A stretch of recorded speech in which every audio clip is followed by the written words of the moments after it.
Welcome to the Houston Hustle, the podcast that spotlights the movers, the makers, and the doers shaping the city we love. Each week, we sit down with Houston's top entrepreneurs to talk who they are, how they built it, the principles that drive them, and what success means beyond the highlight reel. This is real hustle, real stories, real Houston.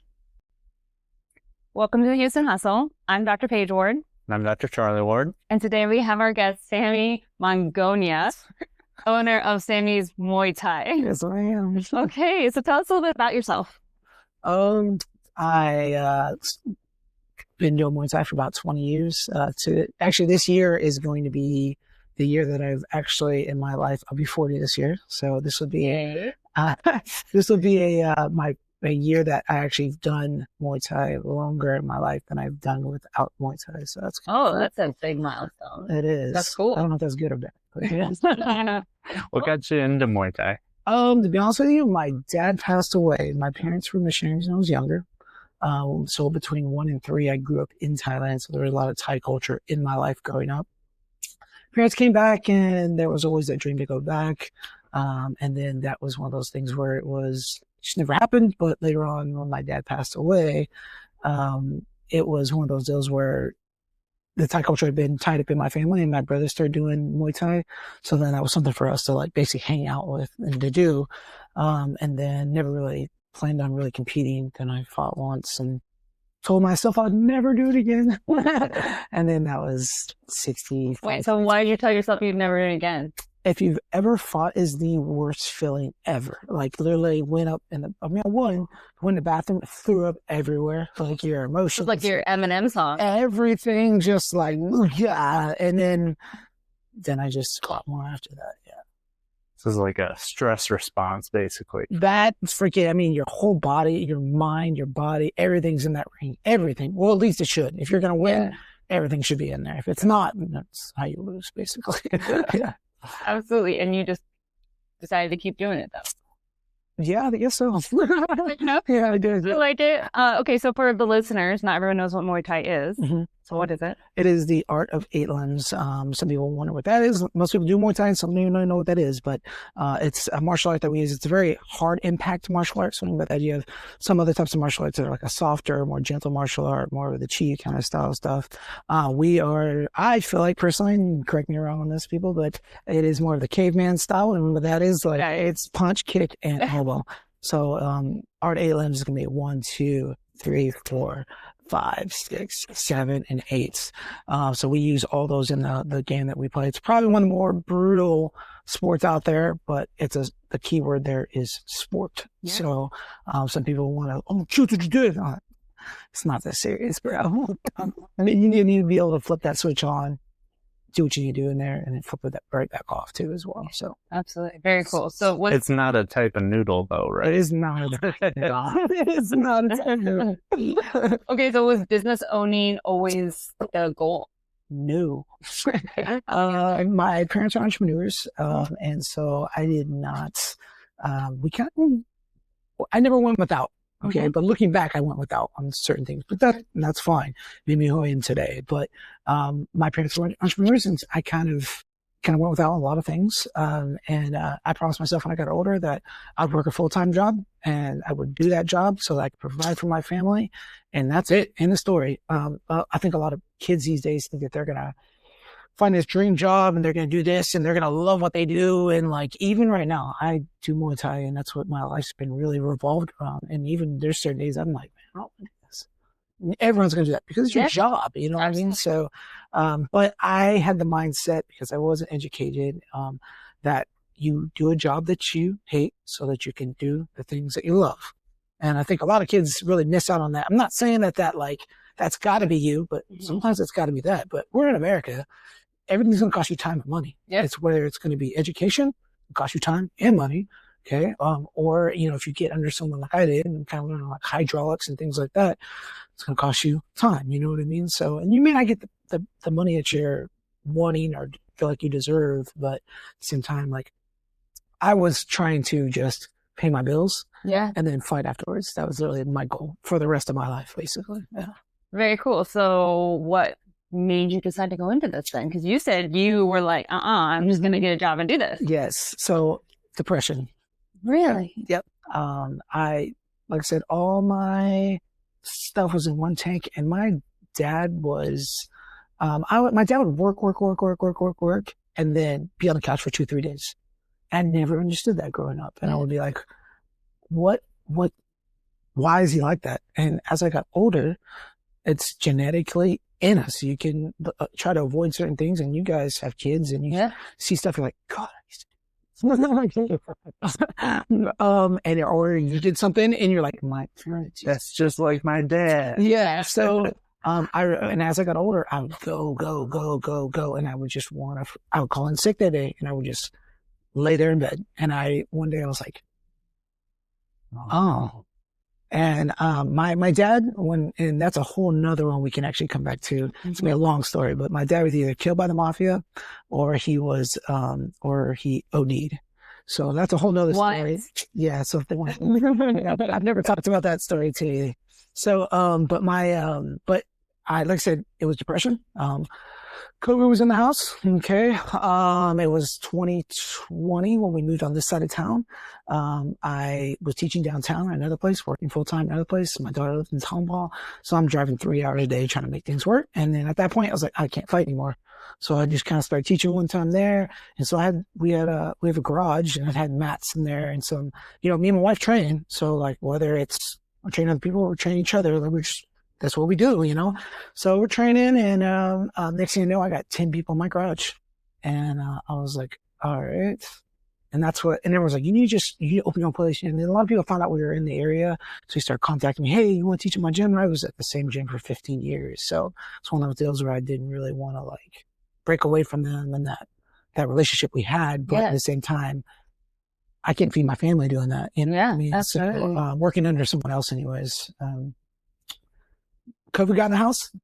I could not go to work I was essential, could not go to work. And I had to take like that test. They were basically like 15 days. You take a test, and then you did all the spiel and whatever. And I was supposed to go back to work, and I had to take another test to show and then it was positive. Oh my so I'm 30 days out of work, just depressed, freaking going through stuff. And Mark Beecher, he is the owner of Hyena Muay Thai, contacted me, and he's like, he was one of my coaches for about 40 of my fights.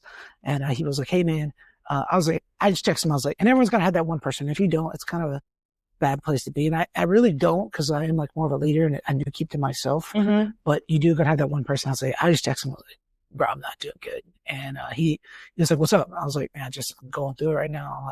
And he was like, man, you should open your own gym. And I was like, yeah, no. And he's like, come talk to me. Come out to the gym, which is in Katy. It's a good little strip between here and there. He's like, hey, come talk to me. And I was like, there's COVID in the house. He's like, bro, everyone has COVID. Don't worry about it. Showed up there, talked to him, and he's like, look, man, you've coached most of your career.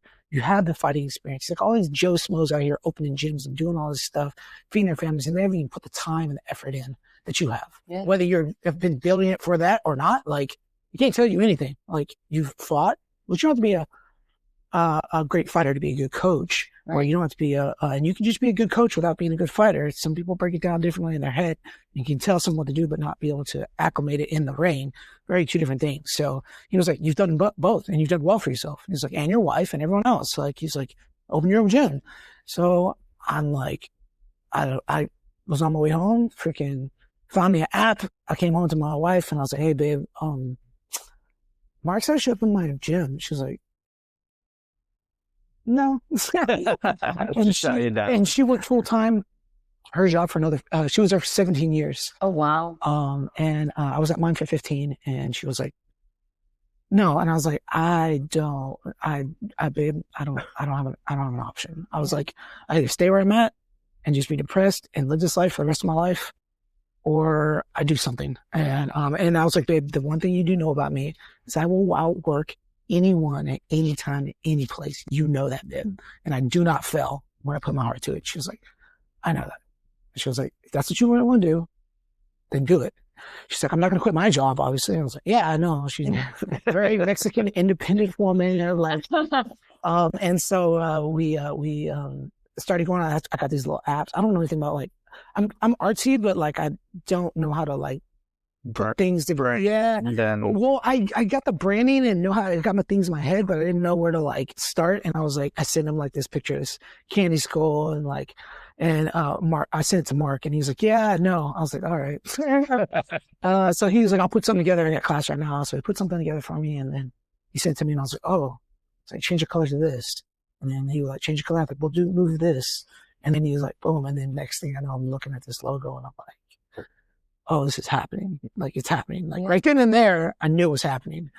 So I just made an Instagram and just stuck it out there. And everyone's like, what is this? Didn't reply. What is this? What's going on? Don't say nothing. Post something. Didn't say nothing. People were just like, so I started creating like, a lot of attraction. And mystery. Yeah. Well, it was a strategy or just kind of just tested it. Throw it out there. What is that? Are you opening your gym? Just nothing. Yeah. So I created that little like, and then, we started looking around. Then I had people contact me, other fighters coming out saying, like, hey, where's your gym at? I was like, yeah, I don't have one. Which is good. So, yeah. So just kind of like testing the water here. So kind of, I guess you'd say it worked out. The logo is awesome, by the way. Yeah, it looks really good. Sometimes I shave off my mustache and people are like false advertisement. The mustache is epic. My iron can pull it off, but it's good. I like it.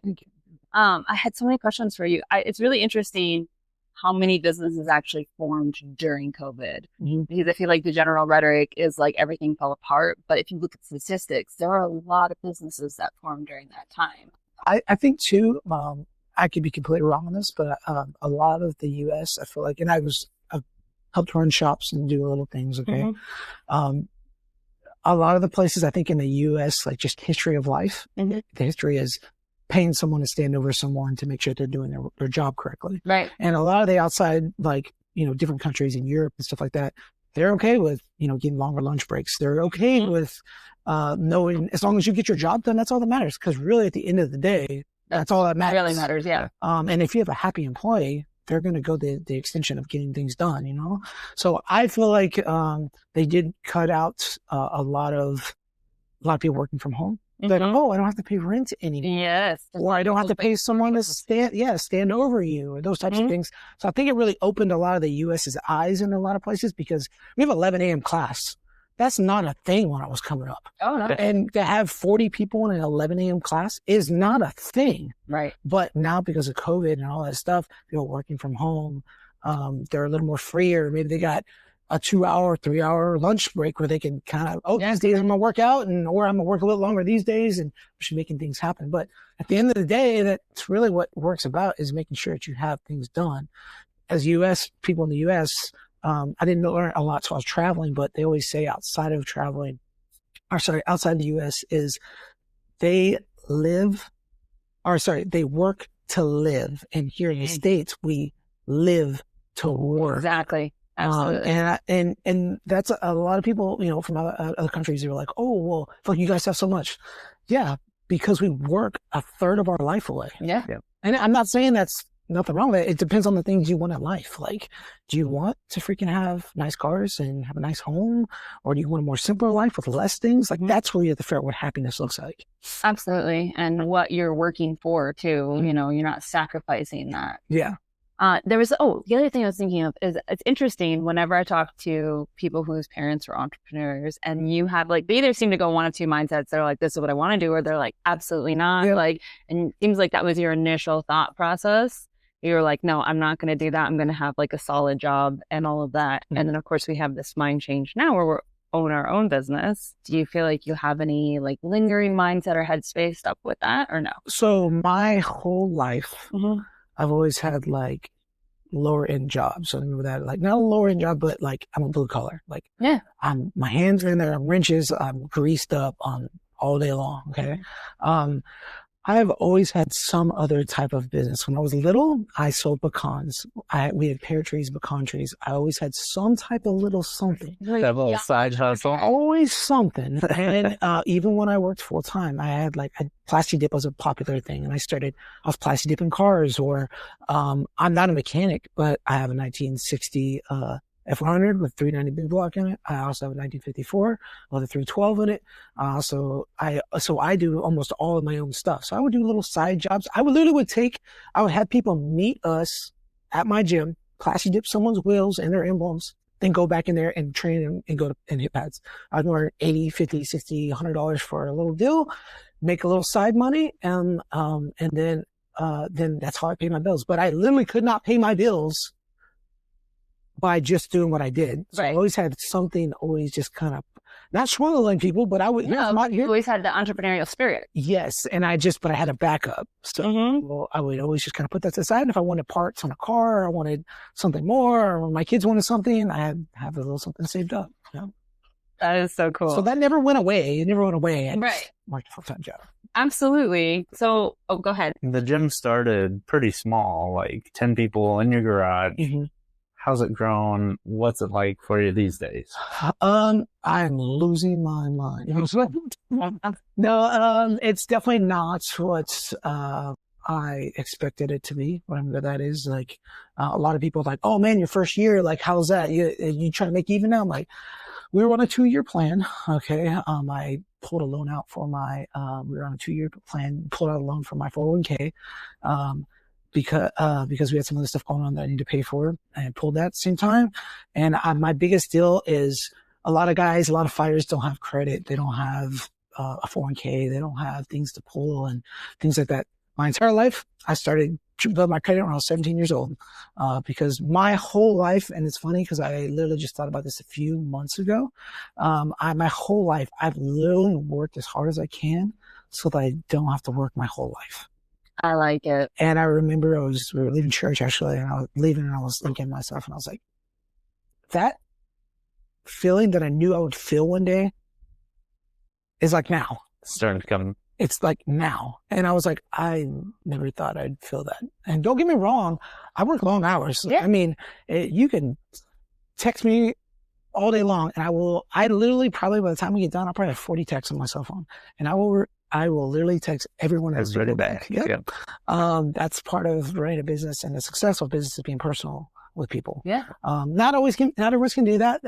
Luckily my hobby, my mindset, and how I can feed my family are all very similarly aligned.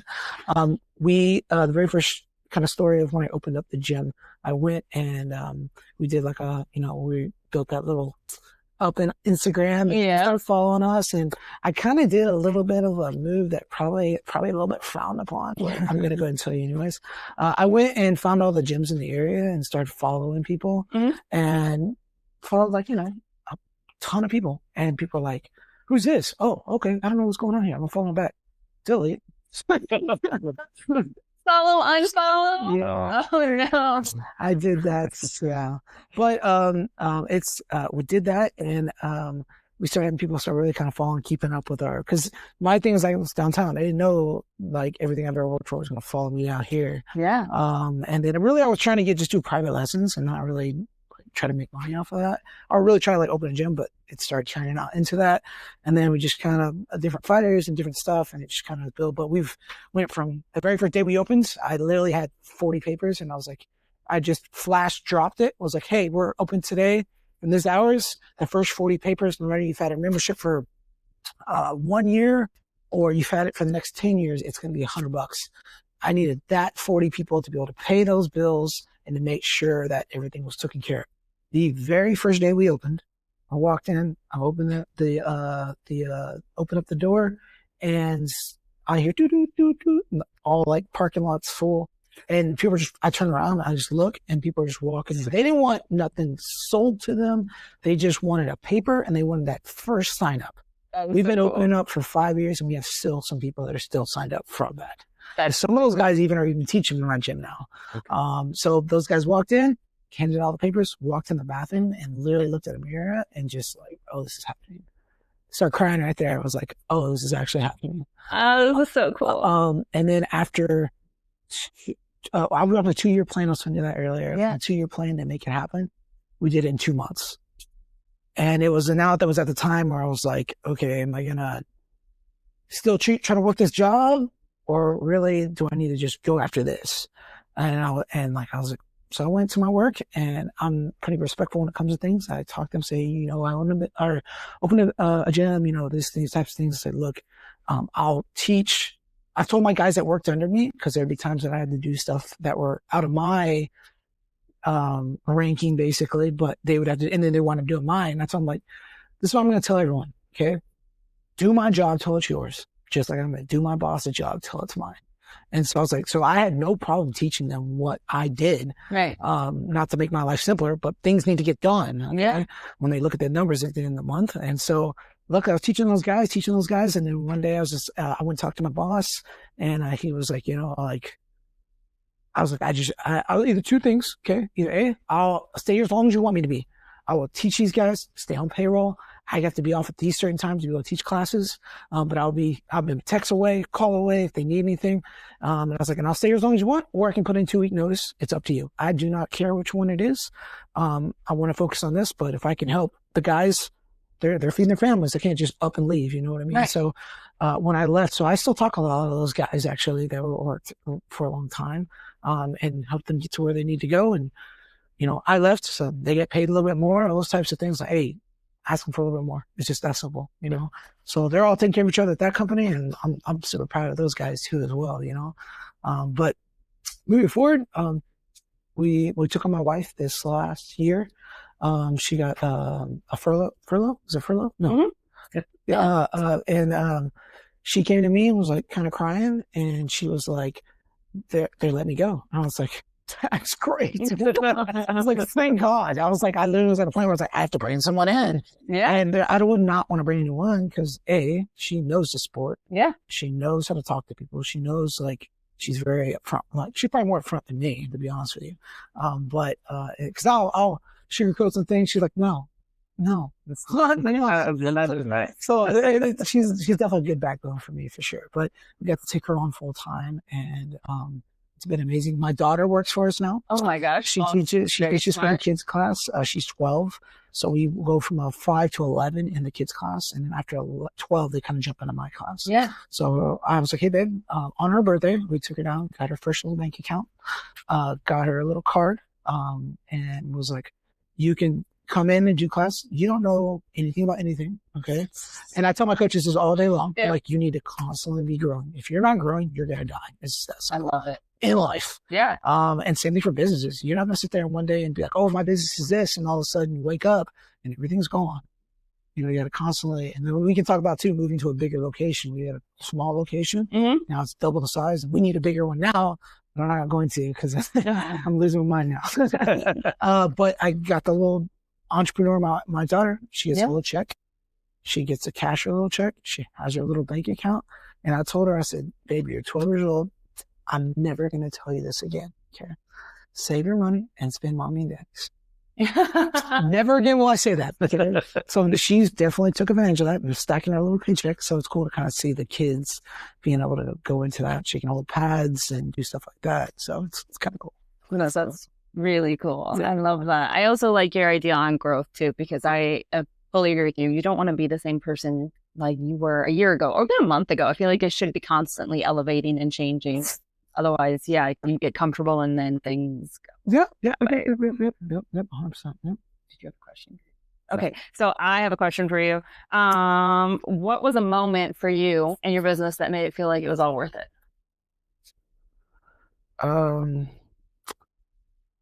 I would say, my biggest deals in life is, I know guys that make like millions of dollars, mm-hmm. but they spend millions of dollars. Yeah. So they're poor. Mm-hmm. They might have nice things, right? And to my life, I don't want to work till I'm dead. And that is literally, everyone's going to wait till hopefully they make it to 65 and get in a retirement or something. I don't want to be that person. I worked my entire life not to be that person. Now you might be able to disguise that something like, if you ask me right now, I'm technically retired in life, but because I've taught full time, worked full time and fought. So I don't know anything different. Now I'm just teaching and having guys competing, Yeah. So we have over 20 some guys competing between now and the end of February. So I'm constantly, and I'm a very hands-on coach. I'm very in there holding pads, working with the guys, sparring with the guys, those types of things. Can't be that person forever, but a moment that I kind of was like, I guess probably bringing on my wife, to be honest with you. That's a proud moment, being able to Did that feel like divine timing though? Because you said you were looking for someone to bring on and then. No, 100%. 100%. And they gave you for a 6-month little deal to be able to So we were like, okay, we're going to save your 6 months of pay or you're going to stack or whatever. And my wife is very independent woman. And sometimes people can't work together being husband and wife.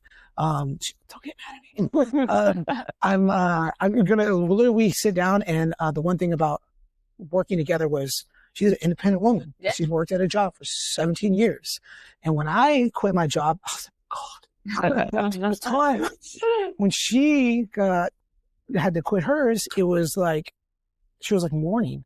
And I had no clue what that meant. Like, not even a little bit. It's the complete opposite of what we both did. And she was mourning her job. She woke up in the morning. She's, she worked from home though, but she had these routines of things. Yeah. Gets a paycheck. Like, well, when we first started dating, it was, I paid one time, she paid one time, and it was always like, back and forth. Yeah. And so that's kind of been a lot of our life. And whenever we took her on full time, we had to figure out how to make that work. And it was a communication. That's it. Yeah. We could have got pissed at each other and just been separate ways and be like, no, freaking go get another job. Like, and, we had to figure out how to word things and understand each other. And it's been good ever since. The one thing,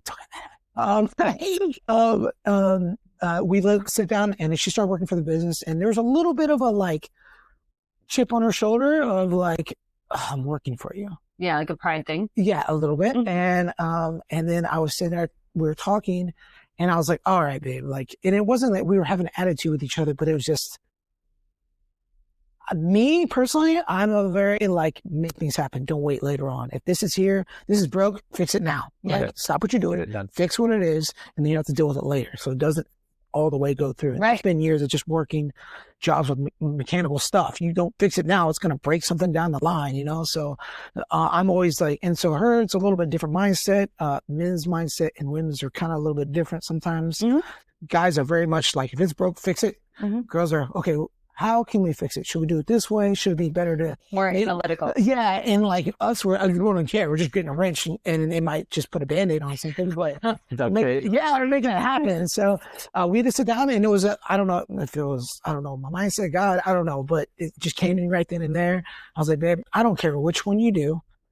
You can be a stay-at-home mom if you want. Okay.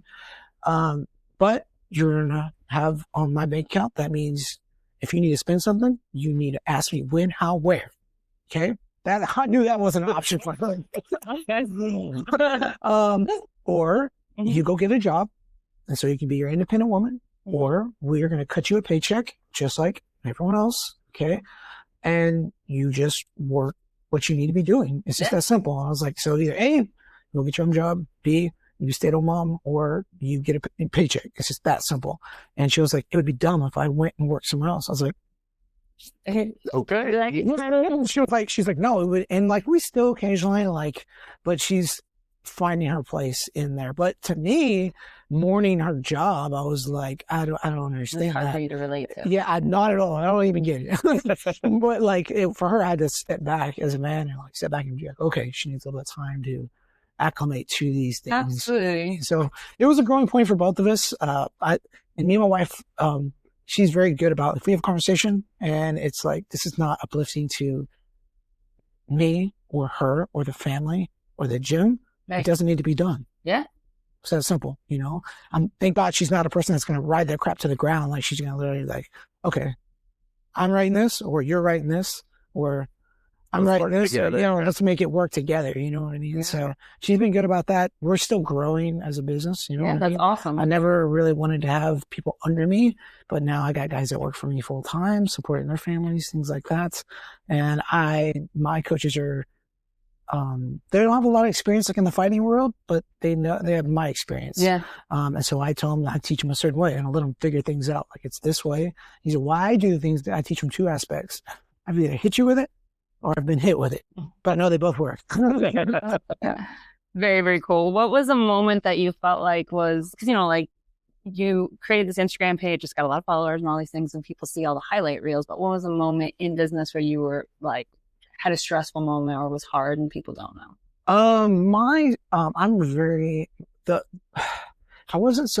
Sometimes I wish I didn't have this gift of just want to be personal. Yeah. And like, if someone's like, my thing is like, everyone needs you wake up and decide to be the person you want to be today. Yeah. Okay. We all have little inside things, but we all self-destruct when you wake up in the morning. Okay. Mm-hmm. Some people look to other things. They might need a coffee when they wake up. They need to, they might need to do all different types of whatever to be that person. But like, it's up to you to be a freaking D-bag or to uplift the person in front of you. And Absolutely. my biggest deal, and I think it's because I've had a whole lot of life, is like, try to uplift the person that's around me. And like, sometimes I almost feel like a challenge if you don't like me. Like, oh, not that I'm going to force myself to Are you a people pleaser? Yeah, I used to be a little bit. But I'm more, now that I've had the gym and things open, I'm very big on, you don't have to be that person. Okay. I've had conversations with people and be like, you wake up to be that person. No, I trust people, so I can't trust them anymore. Yeah. And that's really the opposite of how most people are. It's usually, I'm not going to trust you till you prove that you're self-trustworthy. Yeah. And in a lot of cases that can be, but once you step across the line with me, I just don't, it's really hard for me to come back. Yeah. Trust everyone until I don't anymore. And then it's hard for me to snap back. And then I'll start just telling that, like, if you do snap back from it, it's literally a couple of people out there. But what I was getting at was, we have a certain atmosphere in the gym. Mm-hmm. Okay. If you do not get in the atmosphere, like, you're not trying to help out the next person or trying to help the team be better. The biggest problem with a lot of fighters is that they're the best guy in their gym. I freaking have a lot of experience in what I do, and I can't even survive in my own gym. Okay. Because I tell guys, we do rules meetings and different things, and we have soccer moms to pro fighters in our gym. Yeah. Okay. So my 7-year-old in their training, there's no reason you should be bombing on some person. Or if you leave there and everyone's hitting you really hard, it's probably because you were one swing hard. Anyways, what I was getting at was I've went out on a limb and have lost sleep because of people just being these people, and they're taking my gym down. Like, literally, one person can literally, have you ever heard the term poison the well? Oh yeah, absolutely. That is, I literally have heard that my whole life, and literally the last few years has really figured that out. There's a few people that come in, and I've had some other recent ones and had people from other past, and I'm just quick to be like, yeah, we don't need you anymore. Absolutely. I think protecting that space. And I didn't realize that until really a few years into opening up the gym. Like, my job, not my job, but I feel like my calling is to really kind of just help people. Yeah. Now that's a gift and a bad thing. Okay. Yeah. I say this because my dad was a very giving person, loved helping people, but it would always be, not always, but it would be at the extent of my family sometimes. Yeah. We grew up poor. We'd have tickets. Maybe somebody gave us tickets to the zoo or something. I'm stoked about going to the zoo, and something happened. Someone's car broke down. My dad helped. Oh, don't take a second. Next thing, it's the rest of the day. Didn't get to go do what we wanted to do. And it's not that my dad maliciously did that. Right. It's just because he wanted to help people.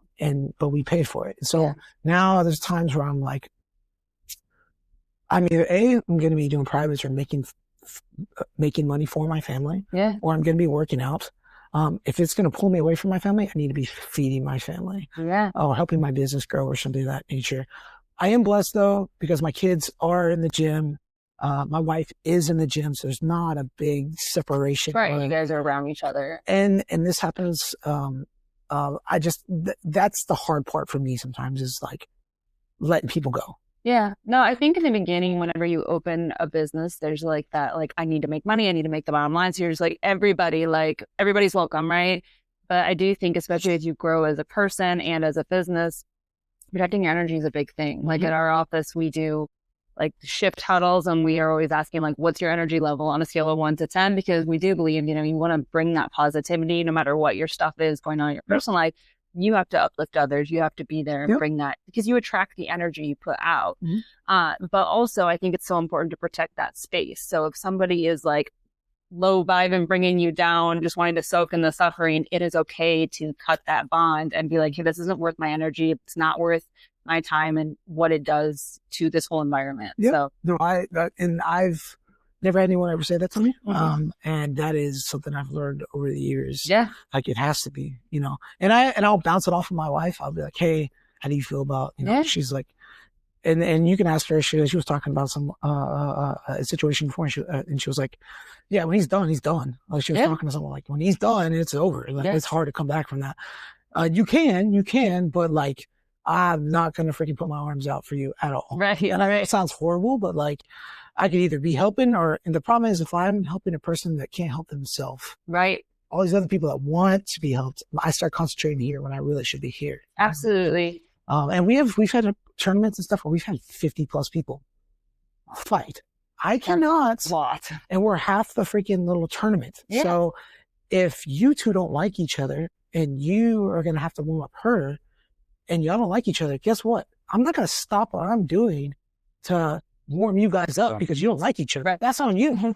I've even had like in fighters class, a few people didn't like each other and they're working bags. I'm like, guess what? You're getting the sorriest work today because you don't like each other. And I'll point it out in front of them. You either suck it up and freaking get good work in, or you just get your BS working. That's fine. Absolutely. Yeah. We try to instill that into our kids too. Just like protect your energy and always just be the positive influence. You know, like our daughter, she plays soccer. It's competitive. But we're always like, hey, you want to be that person who's bringing that positivity and that vibe. And it's good because I hear that from her coaches. Like she's really positive. She's really uplifting. But yeah, you can't have people. There's some people who don't want to help themselves. They want to just sit there and, like I said, soak in the suffering. And so we always say, like, what are you bringing me solutions or are you bringing me problems?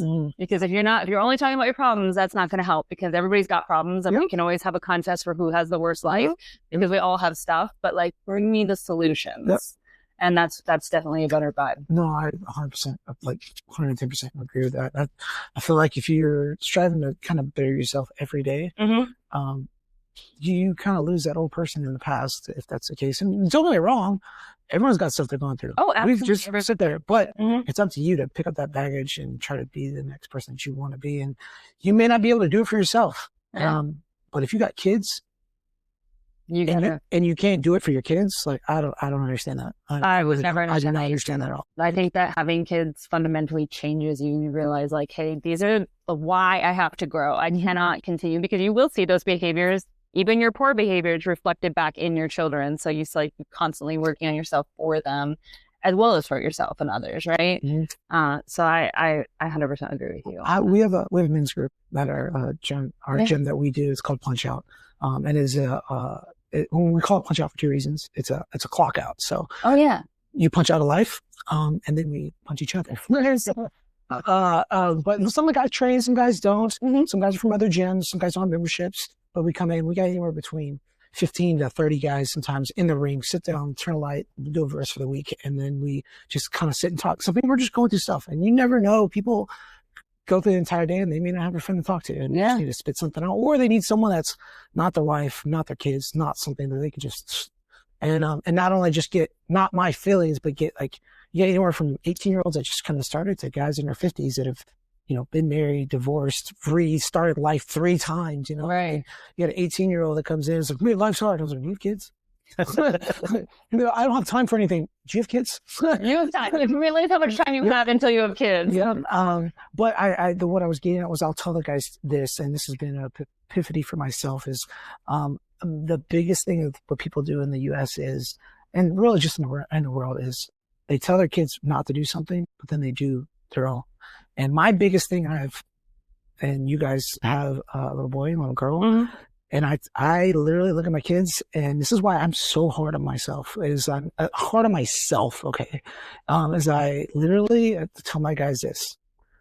I want to be the man that I want my son to be one day. Yeah, absolutely. Okay? I want to be the man that I want my daughter to marry one day.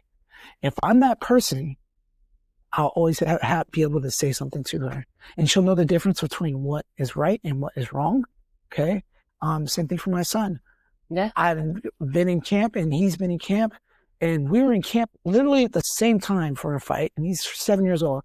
We're running, and he was whining. I was like, hey bro, do you see any other parents out here running with their kids? He's like, no. I was like, do you see anyone else? Do you see any other parents holding pads and doing all these things for the kids? Well, no. I'm like, yeah, that's wrong.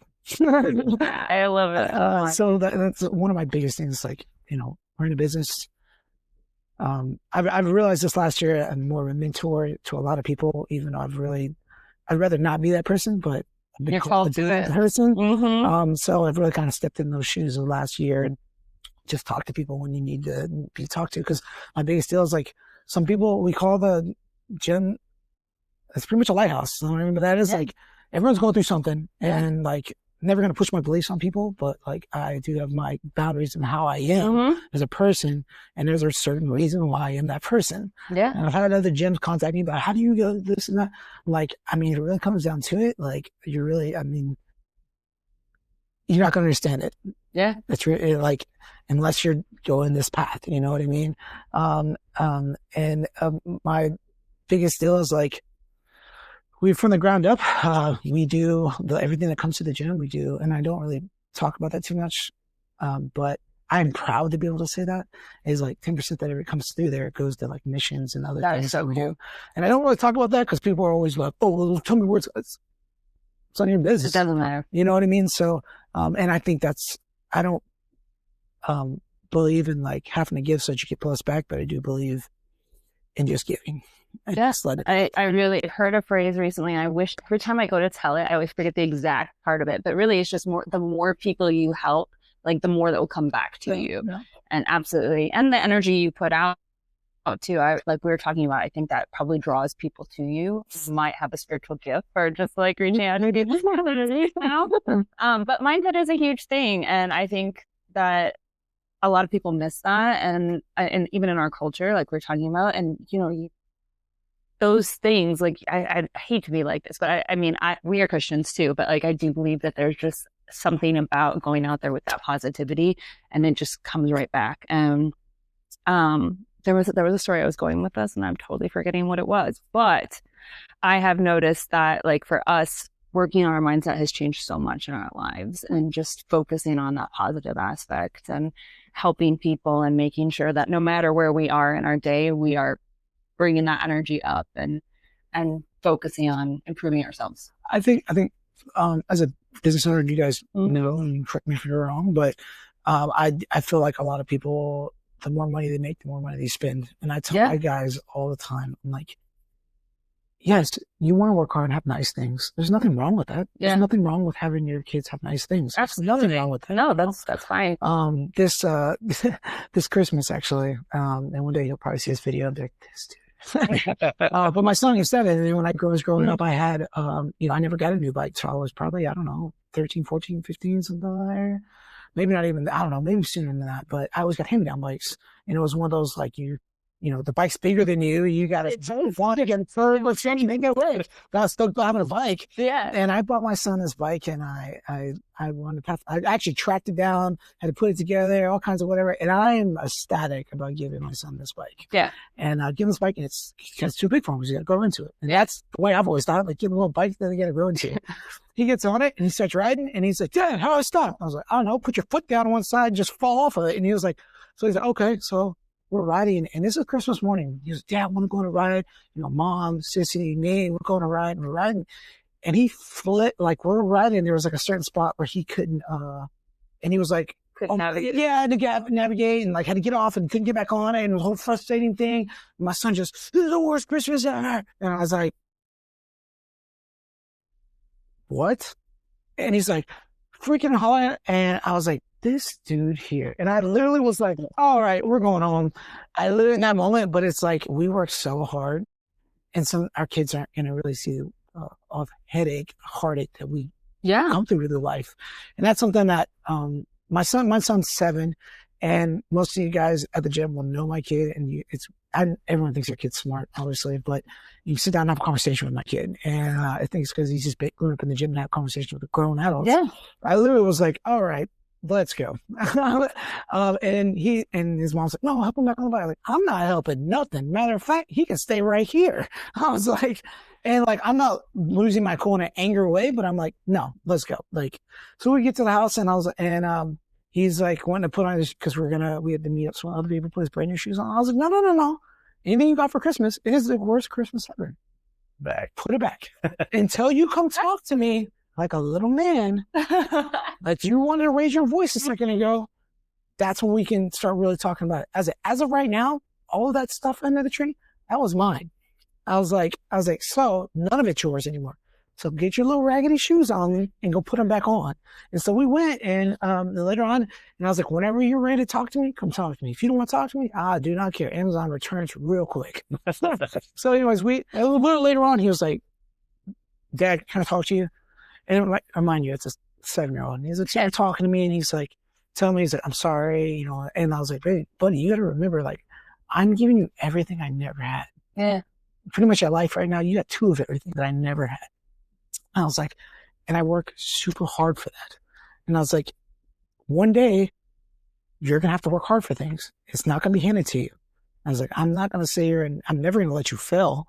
But in life, you've got to learn just freaking swim. Mm-hmm. Everything in life that you want, you got to work for that crap. Mm-hmm. I would love to be able to hand a cushion life to you. And, you know, you have an opportunity to, you know, like my daughter, make money in the business that I run. Never had that opportunity. I would be ecstatic to be that person that might be able to take on my dad's business and like, and I hope my kids do it. I don't know, but the gift is there if they want to go after it, you know? But that was something this year that I really kind of learning myself is like, you know, and it's very different, little boys and little girls. Yes. You know what I mean? So yes. I'm learning a lot as a dad, obviously, as a business owner, even as still a fighter, a husband, like all those types of things. I really try to challenge myself, and sometimes I lose myself a little bit in things that, you know, sometimes you may make a mistake and it might cost you everything, you know? And so I really kind of try to really take a back step on that, you know, that we're not promised tomorrow, you know what I mean? Those are such good values to instill. And I think just listening to you, that emotional intelligence that you're teaching your kids now, it's like such a hard thing to learn in life. So I think instilling it at a young age and learning it now is so awesome that you're doing for them. So. I try to teach them a little bit of the money aspect. I told you I was long. Yes. I'm sorry. No, you're good. The money stuff is important. This was a step that I did with my son. My son broke his iPad and he was like, we'll just get a new one. I was like, just get a new one. I was like, all right. I was like, no, we're not going to just get a new one. I was like, all right, so here's what we're going to do. You're going to fix it yourself if you want it. If you don't want it, then cool. Just leave it. He said, I want to fix it. I was like, okay. So we went down to like a little phone place, walked in there. I was like, the screen's broke. It won't work anymore. He said, okay. I was like, how much will it cost? And the dude's like, at the least, it'd be this price. The most would be $139. I was like, okay, that's everything good to go. He's like, yeah. So I was sitting there like, I was like, all right, cool. Hit it right back to him. It's like, let's go. And he's like, all right, you're going to work for that. Okay. So he rakes leaves and don't get me wrong. He was little things that he was working for, but to me, I'm like, I never got paid for that. Yeah. So it took him 3 months. Doing his work. And I paid that dude in ones. And anytime we were at the house or someone wanted something done, or he would be like, whatever. And I was like, yeah, you can freaking pay him to do that crap. Like, and so he went out there in ones. What was it? A 6-year-old little kid. I imagine 6-year-old little kid in ones, $139. And like the guy remembered me. He walked in and my son had like a whole wad of money. And like, I personally wanted him to just be like, oh, that's a lot of money. I'm just effing with freaking iPad, you know? Right. But he was like, nah, I worked. I'm 3 months here. And he walked up and he went to hand the dude the money. Not only was that a wad of money, he dropped it and it went everywhere. So he picked it all up. So if that was his last reap of like, but he got to understand the value behind it. You know what I mean? So we made him work for it and he got it done and freaking made it happen. And now he's got a screen protector on there. That's awesome. Yeah. Oh my God. Now that your work and your passions and your family have aligned, is retirement still like on the forefront of your mind? Do you feel it depends on what you look at retirement as. Okay. I will always be tinkering with something. Yeah. Okay. Yeah. So whether it's a little side business, coaching people, doing certain things, having a gym that competes it would be a whole lot easier if I just had a little lose weight gym, punch kick, whatever. Yeah. And like close the gym. No, hey guys, bro, I'm not gonna, I was like, you better make weight. Like, oh, you waited this long, eat air and run. So there's always that something, but like now that everything, I don't really know what retirement looks like in that area. It means that retirement, does it look like my kids taking over the gym? Is it one of our coaches' Sonny taking over the gym? Are those, I don't really know what that looks like. When I say that right now, like retirement is kind of me right now. Like, Yeah. it's kind of just me like being in the mix of things and still doing stuff. I don't feel like I'll ever stop doing something. Yeah. I feel like if I do, I'll die. No, Kind of like a shark. If I stop moving, I'll die. So I don't really know what the retirement thing looks like as far as retirement. When I think of retirement, I think of like stop fighting. I'm 40. I fought 4 months ago. Put my body through all kinds of whatever, went in there, and honestly, been doing it for 20 years, and I felt the best I've ever felt. That is the best in shape I've ever felt. You won that fight, yeah. I did win that fight. Congratulations. I did try to take a nap during the 4th round, but whatever. We'll talk about that. But got the job done. I tell my guys this all the time. Like training with the guys, I'm like, I'm about to be 40. You're 20-something years old. You should be ashamed that I can outwork you. Because if I was 20-something, I would not be outworked by a 40-year-old person. Yeah. You know what I mean? Because now that I outworked you, I'm like, yeah, you like that? And I'm walking over and I'm like, yeah. But retirement, I don't really kind of know what that looks like. But is that, I maybe leaving the U.S. and like doing something of that nature, but my kids are young. I wouldn't be able to leave the kids. And then, by the time they get older and I want to go somewhere, whatever, like my grandkids and all kinds of like, it's going to be steps to life. So I feel like like I said, right now, I feel like I'm like in a retirement world. When you say retirement, it'd be stop fighting. Retirement of life would probably be when I die. I guess. I don't. No, I love that. Yeah. I don't think I would ever be able to stop doing things either. I just think I would go stir crazy and die. Yeah. Yeah, I think if you love what you're doing, you don't necessarily want to. So like, to me, it's different than like a retirement. It's more like, what does success look like for me? And we have goals and everything for our office, but I think at some point it's just the freedom to be able to step away if you want. Yeah. And still be good. Like, no, you still have enough in the bank. You have enough, like, everything's going and you can go do those things that you want to be able to do, whether that's time away, whether it's travel or it's family. I don't know, Right now for us, we have like, I've never been on never really grew up in vacations and doing this type of stuff. My wife's family didn't have a lot of things, but they always saved to be able to go do something. Yeah. And I've been traveling out the U.S., but like that was vacation. So little something, whether it was in town or something. So my wife's been very big and still in that. And I am like, my head's in the trenches and I'm working and I'm with the kids in front of me and then I'm working. And I'm like, that's me. Yeah. She's very good at, okay, we're stopping, we're taking vacation. Most people that own gyms or own business, they don't go on vacations because when you leave, money stops coming in. But that being said, I've surrounded myself and created people that I trust, people that I love, that are literally family, delegating into certain things that like when I leave, I need to know the place to take care of. My goal is to get, and I will straight up just say my coaches are the highest paid coaches out there. And the reason why I do that is because the more money we make, the more things we do, the more I want them to be taken care of. And if I need to step away, like they know that they're being taken care of. That's so cool. I'm cutting paychecks for people that I've never seen in my entire life in the martial art world. It's not that they're making tons of money, but like I open opportunities and doors for them to be entrepreneurs themselves. If they're a coach and they can do private lessons, like, can you do private lessons to keep up with in my business? I'm not taking any percentage out of that. Something you might pay a fee to keep the lights on, just like everyone else should be. Okay. But I'm helping them be entrepreneurs and they ask questions. I usually will give them answers. Why I do certain things, how you treat people, like, connecting with people, creating that relationship with people, because it's personal training. You know what I mean? So I do help them run their own little businesses. And when if they want to open their own gym and do something in the nature later, but I give them the headaches. I let them know what, like, we have to be going through, and it's not all jolly all the time. Like when you go home, absolutely not. No one's texting you and calling you. Some of the coaches are, training people and then they got fights coming up and they're not at the fights. And I'm like, you can't play coach when just you want to play coach. Yeah. You're a text away all the time. And I was like, if you're taking these people, if you're good enough to take these people money and train them, guess what? You're good enough to waste your whole weekend when they go to fight. Yeah. So I do, try to really program my guys, to be able to be those types of people. And now we're at the point where I really don't have to do that. You know, they know, like, and it's not about snitching, but, you know, doors open, left unlocked, lights are left on, like, this isn't clean. Like, all that stuff. Mhm. Hey, this was left out. And it's not snitching. I'm telling them, like, Accountability. it's accountability. That's it. It's in a group text. And I like, hey, oh, I'm sorry. That was me, or that wasn't me, or I didn't pick up after my client, or whatever. My bad, bro.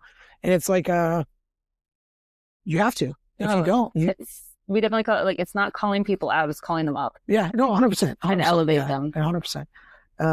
But yeah, it's definitely been a good road. Some people have been like, oh, you know, you've accomplished a lot in 4.5 years, or you've done a coaching and you're able to do privates and do seminars and workshops and all these types of things. But people don't realize, they think that they're going to start a business and they're just going to start making money. Mm-hmm. Okay. And right out the gates, I was able to feed my family. Mm-hmm. But what did I do this 17 years before that? Yeah, they don't see all the background building up to it. And I feel like you just kind of hit a quantum leap. Like, you went there and then you just kind of, it was all that build up to that point, right?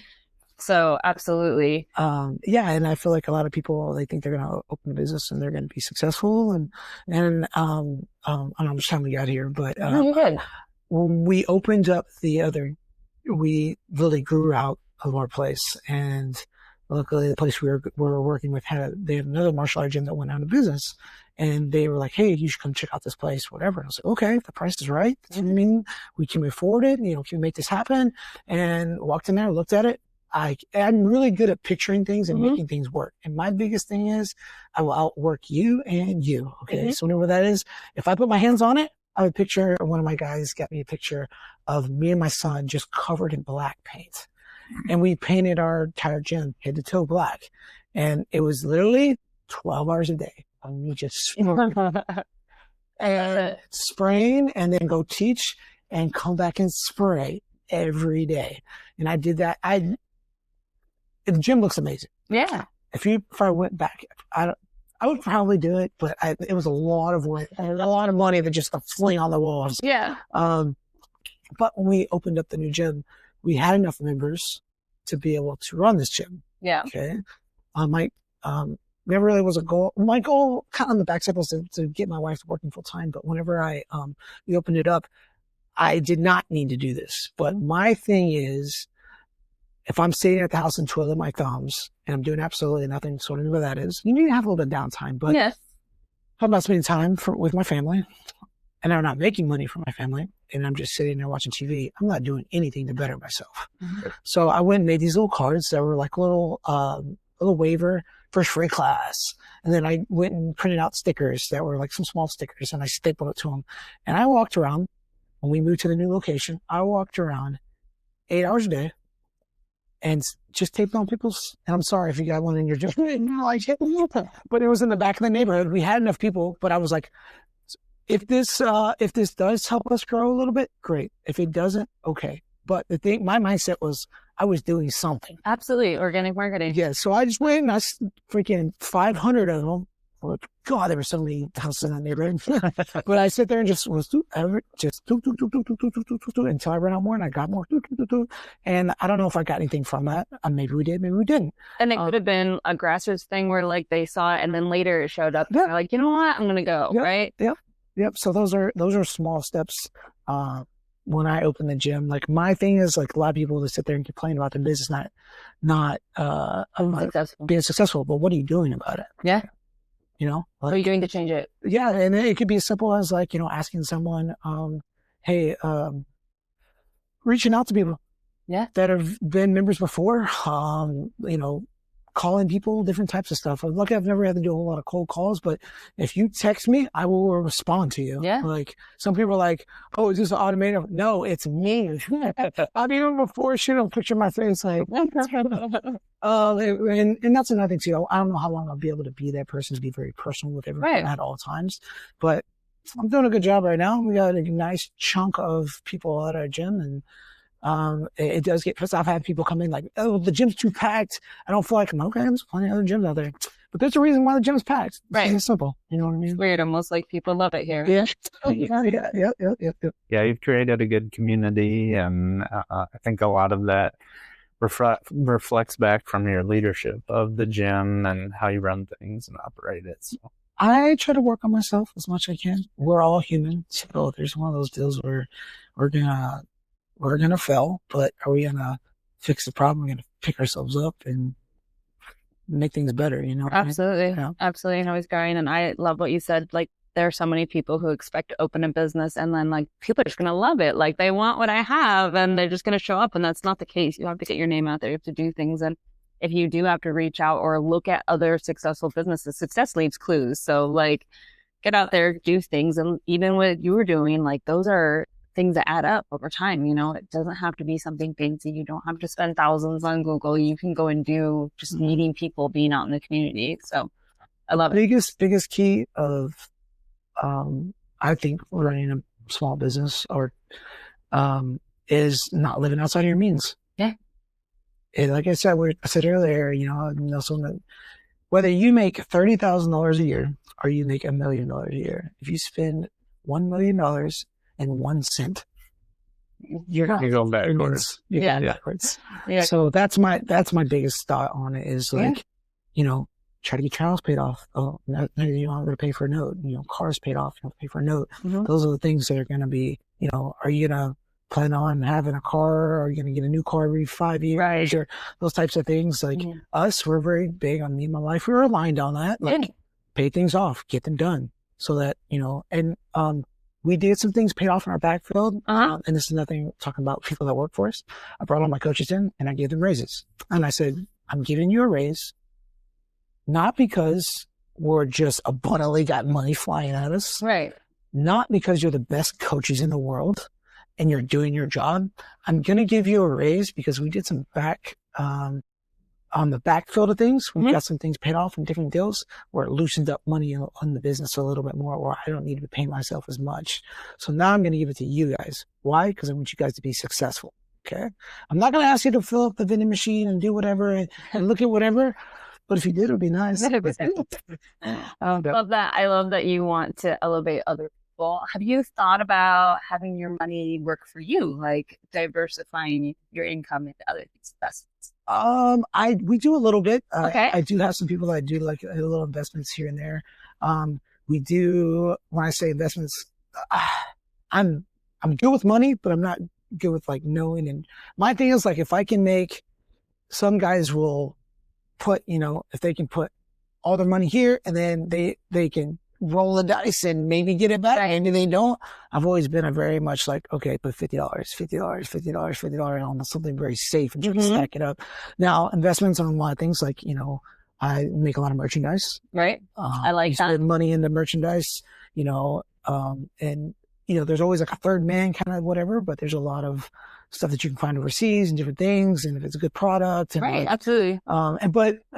Yeah, I mean, always trying to investing in different things, whether it's in gear wise to be able to make a little money on the side because you got the gym, then you got private lessons, and then absolutely. You got gear, and then you got shirts and apparel and like all different types of stuff. I can get real quick into like making myself way more busy than I need to be. But then I'm pretty good at like, okay, and then shut it down. Like some people are like, you need to get an online store or whatever. I'm like, something else I gotta care about. And I do spread myself out, then I can't be me. Yeah, absolutely. And that's part of the reason I want the gym this way. Know your capacity. Yeah, sure. Yeah. That's something too that I'm always really, I have to remind myself of like, always gotta refill that cup. And something when I was growing up, like when I was younger, I remember a guy explaining, and he had like a little cup with Kool-Aid and it was half full and it was really bright red. Okay. And he had a big pitcher of water and he filled it up and he kept going, he kept talking. And he was telling about like giving out and doing this and being this person. And then next thing you know, that pitcher was, that cup was completely clear, been washed out by everything around them. They're not the same person anymore. Their heart's not the same anymore. They're not them anymore. They're not as vibrant. They're not as vibrant. There's nothing attractive there. There's nothing that's like, you have nothing to give back. So you always have to remember to like, just keep refilling that cup. Right? And whether that looks like, we have a morning class, we have an evening class. The way we stack our classes, there's Coach Sonny. That is my dude. And it is Coach Sonny and Sammy. We answer to both. But we stagger our classes. Mm-hmm. Okay. Not that I tell my coaches all the time, I don't need you to teach my classes. I want you to teach my classes. Why? Because if I teach every class, I won't be me. Same thing for you. If I have them teach every class, they won't be them. Mm-hmm. And so I teach one class, he teaches next class. So that he can revive himself. And there's a time we have kids coaches. We have about 10 kids coaches on staff. Mm-hmm. It costs me a lot of money to do that, but I have kids and I know what I want how I want the kids' class to be. And I usually will go for a run during that time. For an hour long, I'll go run. Why? Because I'm not at the gym, and it gives me a second to rethink, kind of get life around and then when I come into the gym, I can teach my class right behind it. It gives me a little bit of energy, I guess. And sometimes I just go to the house, in between classes, and I'll just go up and freaking just lay in my bed and stare at the ceiling. About 30 minutes, recharge a little bit, recharge, and then I can go back to the gym. You know what I mean? I love it. Yeah. Okay, so I have to ask now the dad story. Of which one? Oh, how he died. Okay, so that being said, my dad, he was actually in. You got a second for this one? Yes. Oh. Tell me. I have to know. It will sit in. It was like a little bomb in my brain. That's okay. I need to know. So my dad and Laura, they're entrepreneurs, and I've never told the story. So, my dad, whenever he was younger, he was into all kinds of things. And my dad was in the counterfeit. And so he actually got arrested and got pardoned. I forget which president it was, but got pardoned for it. He had life in prison for counterfeit. And so my dad actually got pardoned for it and got out. And he wound up going to a Bible college. They sponsored him. And he went to Bible college, Reach has changed his whole life around and everything else. And went to Bible college and met my mom and everything else. And they were actually, the Bible college actually sponsored my family, which is the reason why we were in Thailand. Yes. As things went on, my dad, we came back and always wanted to go back to the field, and then work and life and kids and everything kind of went back into life a little bit. And life was like this, and I don't exactly know, how it came across. I don't know. And I don't know all the both sides of this, but, I was working full time, and, I got a phone call, from at work, and, it said Secret Service on the caller ID. What? I was like, Secret Service? Yeah, I didn't know that was a thing. Neither did I. I would never assume it'd be that just obvious, right? So I picked it up and I was like, whatever the business, good afternoon, blah, blah, blah, blah. And he's like, this is Agent So-so, is Sammy Mongonia there? And I was like, yes. And he's like, your dad is deceased, blah, blah, blah. And I was like, click. You were like, nah. And then it rings. My bank information. Yeah, and then it rings right back. And I'm like, and now I'm just like, hello? And he's like, this is Agent So-and-so.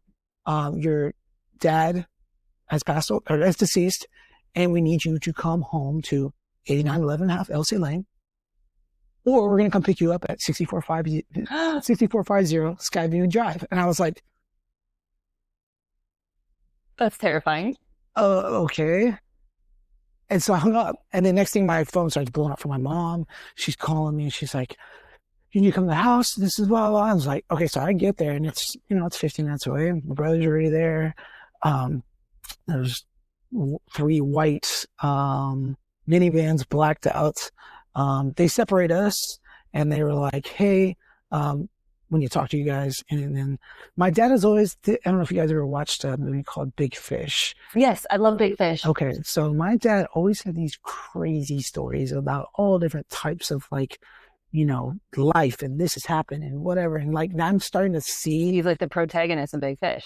Yes. And I remember him telling stories, and my I would come home and my friends would just be chilling with my dad. Like we always had people in and out of our house. My dad was always helping people. There was not a big, I mean, for me to just come home and my dad sitting there chilling with someone, with one of my friends that was a normal thing for me. People living in our house was a normal thing for me my whole life. And so, whenever we got that phone call, I went to the house. They separated us to kind of make sure the stories were straight. And, they were literally walked in there and they said, they whipped out a freaking binder of like stuff that in my dad's life. And I was like, all right. He's like, did you know that your dad was arrested for counterfeit and blah, blah. I was like, I did. But okay. And he's like, do you know anything about that? And I was like, no, not even a little bit. He was like, well, your dad passed away. And my dad, my mom and my dad had worked together their whole lives and my mom was with my dad longer than, she was without my dad. So whenever my dad passed away, it was like a very, life stopped. Yeah. I mean, so, Absolutely. so my dad started going back and forth he started getting back into traveling. This is kind of like, but was traveling and, stepping back a little bit. He was traveling. He was getting into like currency exchange and different stuff. And I didn't ask questions. I'm freaking working full time. I'm out on my own. Right. You have your own stuff. Yeah, so stuff going on, paying my bills, doing whatever. I never asked. And my dad never really my dad was very affectionate. Okay. And my dad never went without telling me he loved me. I'll be 100% honest. I don't know if it's an Italian thing, whatever. I mean, I kissed my dad till the day he died. Mm-hmm. And I plan on doing that to my kids too, as well. Yeah. But he called me from at work and was like, hey, just want to let you know I'm getting back in the States, the next, whatever. I just want to say I love you, whatever, and talk for a little bit. And that was kind of out of the ordinary. Mm-hmm. And then he got back in town and then he called me the next day and was like, hey, love you. And so then we hung up and then a few days or a day later or so, a couple of days later, I guess, because he never spent any time without my dad. Or my wife never spent any time without my dad. For him to spend the night at someone's house, that's not really a thing. Right. So we spent the night supposedly at someone's house and he died. And, they found his body, I guess they called him. I really don't know. They called him, they called ambulance, whatever, I guess. They found him. And then there was a suitcase of, counterfeit money. That was, I don't know how much, but a full suitcase of it. And, I don't know if it was the people he was dealing with. I don't know if he had anything to do with that. I would like to think he didn't. But it was one of them deals and my dad always had a lot of pain growing up because he worked hard jobs, mm-hmm. broke his back, different stuff. And so I personally don't do anything. Whatever that, I'm the most boring, interesting person you will ever meet. Okay. I've traveled the world. I've done all kinds of things, but I don't do drugs. I don't drink. I don't cuss. And if my guys at the gym think they hear something like, for me, I don't do those things. So because I have an addictive personality, which can be a tool, or it can be something that can drive you into the ground. Absolutely. So if you have an addictive personality, that's great for a business to be able to run things and stuff like that. But you also got to know that's a gift or it's something that can drive you into the ground. And it's drove my dad into the ground a lot. And that's why I have a hard time taking things that are helping my body feel better. Because once I start feeling good, and I won't get addicted to whatever's in front of me. So I don't allow myself to even go down that street. So anyways, my dad I remember always taking ibuprofen or different stuff. And maybe he was taking some pills or he got overseas because you can pretty much get anything and it's not regulated. So maybe he got something that was too strong or something of that nature. I don't know, but he wound up ODing. I didn't find that out till later. I don't know what the timing was. My mom, when she lost him, wound up losing everything. We lost the house. My mom had to go to she was always kind of like a bigger lady and she lost over 100 pounds and she's she wound up having to go to a rehab and she was in a rehab. And at that time, when she went into rehab, I'm coming back with the story. So, but when, she went to rehab, I basically was I lost my dad. I started training to try to keep my mind activated. And then, I didn't have my mom had to go to rehab for 12 months. And I did like mission stuff growing up and different stuff, but this time I was going through it. And so like my biggest thing is if you're going through something, the best thing to get yourself through something is help someone else out. That's just my kind of mindset. So I went up, quitting my job. I went on a world race, which was, I went to 18 countries actually for an entire year, worked with orphanages, worked at, with churches. I worked with little like hospitals and different stuff while I was out there and lived out of my backpack for a whole year. Then when my mom got released, I was back in that time and I could start working full time again. Luckily, the business I was with was the same one who took me back on, which I worked for 15 years. But stepping back a little bit, I was at the house one day and me and my brother moved back in to help my mom, and we moved back in and I was sitting there one day and I was in the I was sitting there and there's a couch and a lot of my dad's passwords for things were usually going to be my birthday. And I looked over the suitcase, picked up the suitcase, set it there, put my birthday in, opened it up, closed it back, locked it, walked downstairs. I was like, hey, bro, can you come outside? He was like, what's up? I was like, I need to talk to you about something. He was like, what's up? I was like, just come outside. And I walked outside and opened it up, and it was the prints they were looking for counterfeit. So I took that, and there was a burn barrel we had, and I lit it on fire, and I just burned it. So that was, that was one of those I never really talked about because it was one of those things where kind of hits home a little bit more. Yeah. And, but you have to learn from your parents' mistakes. Absolutely. And whether he knew it was there, I don't know. Whether he, was involved in something, I don't know. But I do know that my dad was a great person. I love my dad to death, and he would always try to work hard to make things work. You know what I mean? Well, he's surrounded by people that might be those, maybe have set him up. I have no clue. It is crazy to me that they were looking for something in our place. There's a suitcase sitting right there that didn't get found. So it's kind of one of those, like, yeah, I don't know. But yeah. Some people say I should write a book, but yeah, that's for sure. You should. Yeah, that's insane. Probably way longer than we meant to be. No, that was really cool. I bet that Secret Service guy, when you like hung up, was like, "That's right." We're going to see this video. He's probably watching this now. Anyways, that is terrifying. Yeah. Okay. Didn't see that one coming up. Let me see if I. Yeah, no, that was. It's a good story, though. I did not expect that. Can't make that up. Was that good? That's something you'd watch in a movie. That's the right? Cliff Notes, too. Yeah, that's the Cliff Notes. So for our listeners, how can they reach you? You guys are, anyone who wants to reach me, you can Google Sammy's Muay Thai. Mm-hmm. It'll pop up. Social media, I stay pretty active on there, and I keep track of it too a little bit. But anytime, people are looking for three things in life, and it's literally going to be mentally, physically, and spiritually. And if you don't have those three things, I was telling you that earlier. If you don't have those three things, you'll never be aligned in life. I'm never going to push my beliefs on people, but I don't care who you are. There's a reason why we're here. It's just that simple. There is a reason. And I do challenge people to really go after that and really try to seek after that. And I feel like I know the truth of what's in my heart and knowing what's in my family's heart. But I do challenge people to go for it. And if you feel uncomfortable in your body, do something about it. And that's, like I said, that's something you got to stay active and be able to I want to live a long time, and I want to be able to throw a football and play with my kids for a long time. And a lot of people, when they have kids, I just messaged a few guys the other day, and some guys got kids on the way, and I told them, you don't have to hang up life because you have kids. You just got to want it more. That's it. This last fight, my kids have only ever seen me fight a couple of times, and they got to walk out with me on the next fight. You know what I mean? So it's, those moments. I'll remember that. Yeah. And I'll always remember that. You know what I mean? So I personally, I feel like, our goal as humans is, some people, they say that, what can I do as one person to make this world different? And if we all had the mindset, as one person can make this world different, you can. But I want to leave this place better than when I found it. That's literally just kind of my goal.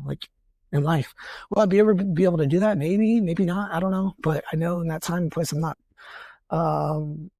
living my life where people are just going to miss me when that time comes. But they'll dang, maybe they'll pick up where I left off. You know what I mean?